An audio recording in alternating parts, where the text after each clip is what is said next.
My name is Annie. I live with my husband, Jay, and a black cat as a pet, Pepper. I have known Pepper since I brought her home when I was single, so we have been together for about 5 years now. There was nothing wrong with my marriage, but the relationship between Jay and his parents was bothering me. He was raised by his father very strictly. No video games, no TV. He was not even allowed to hang out with his friends. Because of this lifestyle, he never made any friends. Until he met me, he had a very dark personality. It was 2 years after Jay and I got married that my father-in-law, who was such a strict man, passed away. He collapsed suddenly when he was eating breakfast, and he's gone then. It's not that my mother-in-law served him something for breakfast. My father-in-law used to take the medicines for hypertension. The doctor said he had a myocardial infarction caused by his hypertension. When my father-in-law passed away, I asked Jay if he was doing okay.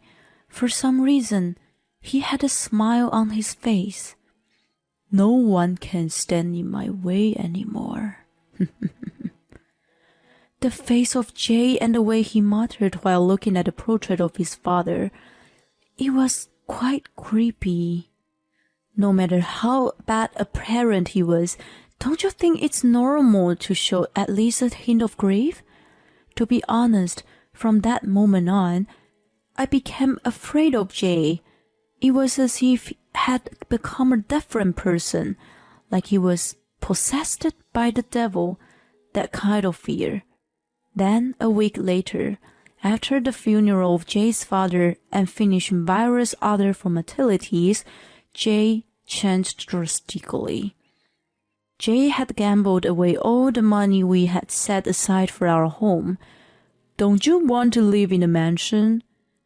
When I tried to warn him, he yelled at me, and I was so horrified by his change that I couldn't stop him. Sure enough, all the money we had for our home was wiped out. I was shocked, but decided to hope that this would wake Jay up. But reality was not so sweet. Apparently, Jay could not forget the pleasure of gambling. He even started to spend our living expenses. He was completely addicted to gambling. He would only bet on the biggest jackpot, saying that the crazier the better. He never hit the jackpot.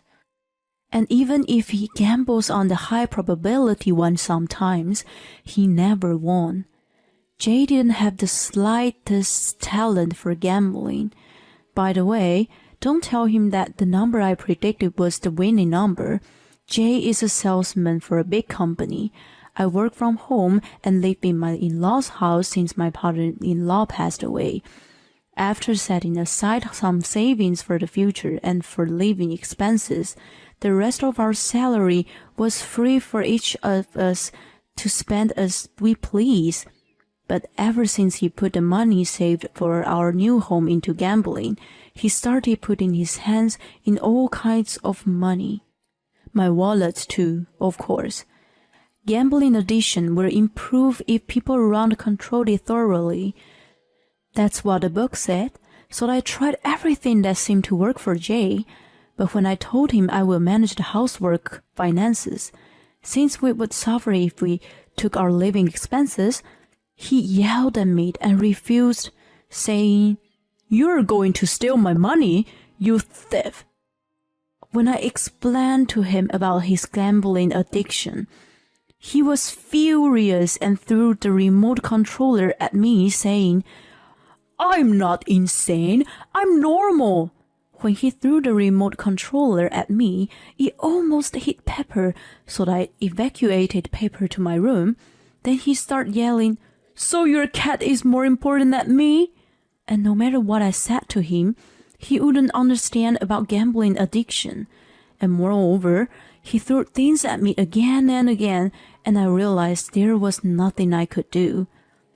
"Gambling is more important to me than you." If he says something like that, you would think so too. It had been 6 months since my father-in-law passed away, and my mother-in-law was completely unaware of Jay's situation. It seemed that Jay was lying to my mother-in-law that he only gambles with his allowance. He was trying very hard not to show his bad side, especially to his mother. To Jay, his mother was the only person who will spoil him and heal him. She was the complete opposite of his father. If my father-in-law was the devil, my mother-in-law was the angel. I think he wanted to avoid being hated from her, but I didn't want him to use me to avoid being hated from her. Actually, my mother-in-law said to me today, "Annie, Jay told me, but you shouldn't complain about every single thing your husband does. A wife should obey to her husband without complaining." She kept on and on about it. "But mother, Jay is always saying terrible things to me." "I'm his mother, so I understand everything about Jay. He's a sensitive boy. He never said terrible things. But because of you, he had no choice but to say them." My mother-in-law was so sarcastic. When I was about to say, "But it's necessary for his gambling rehabilitation." "Well, I think you're overreacting. You should allow him to gamble a little. You don't know anything because you just stay at home, but men have social life. Jay used to gamble once a month to relieve stress. You should stop meddling." "Oh, and you should level up your housekeeping skills instead. I check your room from time to time. It's so dusty. No one could live in a place like that. You're a lazy wife." "Did you go into my room without telling me? Is that why my work tools are missing?" "How can those things be work tools? You don't even have a job to begin with. My son said you're a stay-home parasite."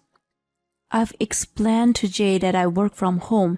I've even taken him to meet the people I work with. He even talked to them and greeted them. And he calls me a parasite? Does gambling addiction even make a person lose his memory? "Besides, everything in this house is mine. I'm free to throw it away or sell it. If you don't want to be evicted, don't disobey me." Before I could say anything back, she left with a big smile on her face. When my father-in-law died, she changed. She became more devilish, mean, and bullying. When I complained to Jay about it, "You call my mother a thief? Are you going to use that story as an excuse to beg me for things? You're a wicked bitch." He won't believe me. He just yelled at me. Why did I marry such a man? Why did I put up with him and not abandon him? This thought was growing stronger every day. And when I finally discovered that Jay had even gotten his hands on my savings, something snapped inside me. I'm getting a divorce. It was the only way. If I continued to live like this, I would be doomed to hell. But I didn't think they would let go of me so easily, of someone who they could just treat like a nice housekeeper. I couldn't imagine that they would simply nod their heads when I asked them for a divorce. Just when I was hesitating, someone unexpectedly came to my rescue. "Hey, Annie, I have a favor to ask you," said my mother-in-law in a coquettish voice. To say the least, I was sickened. "Will you divorce Jay? Of course, you're a parasite with no money. How about $100,000 as alimony?" Divorce? With alimony? I thought I was dreaming, so I scratched my arm with Pepper's fingernail.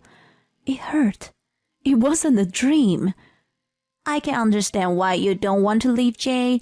He's the husband you loved. But you know what? I've never forgiven you. You were always trying to get Jay's attention by making me the bad one. But you're not good enough for Jay. Jay is tired of you too.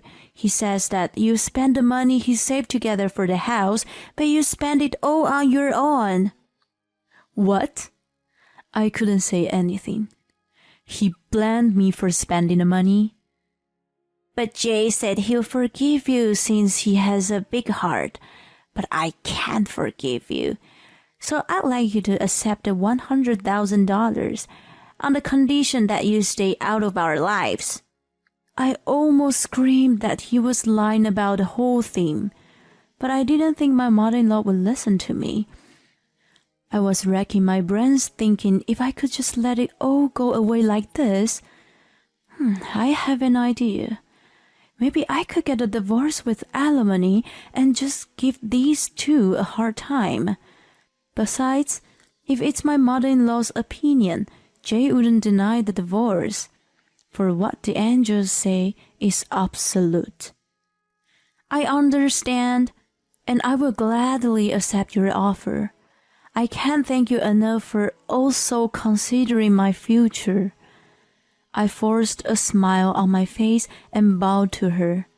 Then, under the leadership of my mother-in-law, the divorce proceedings so smoothly completed. All of my savings were used, but thanks to the unbelievable alimony, I got my money back. I got a note from my mother-in-law about the alimony, just in case, but I'm relieved to know what the money was transferred to my account right away. The source of this $100,000 was probably my father-in-law's inheritance, but it didn't matter to me anymore. I rented a room near my office and started living with my cat Pepper. It has a walk-in closet and a loft, which I had always dreamed of. I even added a catwalk to the wall, and Pepper and I are overjoyed. The power of money is incredible. Now that I've taken the plunge and rented a nice room, I can now spend my days in peace. My ex-husband and my mother-in-law are gradually fading from my memory. I wish I could just forget about them, but I know that won't happen. 4 months later, I got a call from my mother-in-law. Annie, why didn't you tell me? Please help me. I was shocked to hear my mother-in-law's voice, which was weaker than I had imagined. I regret kicking you out. Please help me. My mother-in-law began to explain the situation. The reason my mother-in-law wanted the divorce in the first place was because my ex-husband told her that I would rather live with you than a wife like that. I'll take care of you for the rest of my life. My mother-in-law, who loves her son more than everything, immediately agreed and prepared a large sum of money so they could get divorced as soon as possible. After the divorce, they immediately started living together. She didn't know that Jay was a gambling addict. From now on, I can take care of the family finances. He asked her to put all the family assets under his name. I am so blessed that I have a good son to take care of me. Besides, this house was going to be inherited to you anyways. There'll be no problem if I change the name now. My mother-in-law nodded as if to say no problem. She didn't know that it was the worst possible choice. My ex-husband started to show his true colors as soon as the name was put in his name. For starters, he took out a real estate mortgage using his parents' house as collateral. He used the money to gamble again. It was only yesterday that my mother-in-law found out about it. She received a forced closure notice from the lender and found out about it. What the hell is this? He asked my ex-husband about it. Oh, that. I used it to gamble. You got a problem with that? He replied, just like that. She then asked Jay a lot of questions. Apparently, he had mortgaged his parents' house to pay off his gambling debts, but he used the money to gamble again. Jay said, "If I won all at once, I'll be a millionaire." The horse is undefeated so far. There was no way he could lose, so he put all the money in. And then, at the last minute, the horse fell down and the most unlikely horse won the race. This horse had never won a race before. It is said to be the biggest miracle of the century. Jay was a natural-born loser gambler. Too stupid.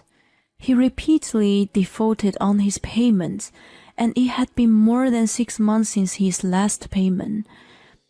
My mother-in-law was horrified to find out that he had spent every penny of her husband's inheritance, savings, and salary that he had. In addition, Jay said, "It's okay, Mom. Next time, I'll earn money from bicycle racing instead of horse racing. So, give me the rest of Dad's inheritance." That's what he told her. When my mother-in-law replied that the money was almost gone due to my alimony, Jay was furious. "Why did you pay her alimony without telling me? And $100,000? If I had that much money, I could have doubled it by gambling." He was very rude to her. My mother-in-law contacted me and asked me to return the $100,000. "I can't do that. I have a note." "Can you do something about it?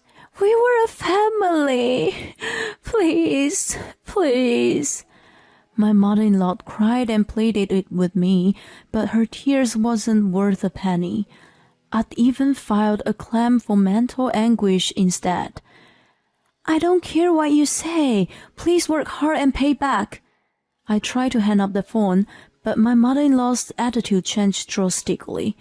"You can't talk to me like that when your family is desperately asking you for a favor. You cold-blooded person. You should feel sorry for us and at least think about it a little." I sighed deeply. You know what? I have pointed out his gambling habit to you many times. You were the one ignored what I said and make fun of me. This wouldn't have happened if you believed even a little bit of what I said. Look, this is all your own fault, you know? "That's because I didn't know. I didn't know that gambling addiction was that serious.